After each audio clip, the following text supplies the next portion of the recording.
Hey everyone! Today I'm going to show you how to use Skool to create and host your own online course. It's beginner friendly, and yeah, you can set everything up pretty quickly. First, go to Skool, sign up, and create your community.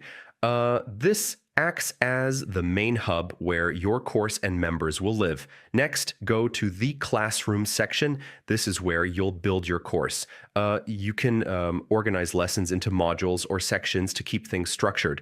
Now, start adding your content. Upload videos, write lessons, or include downloadable resources. Keep it simple and focused on solving one main problem.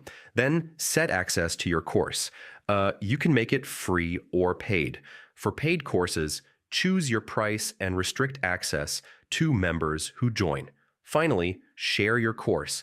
Promote it on social media, YouTube, or through your network. As people join, they'll get access to your course and community.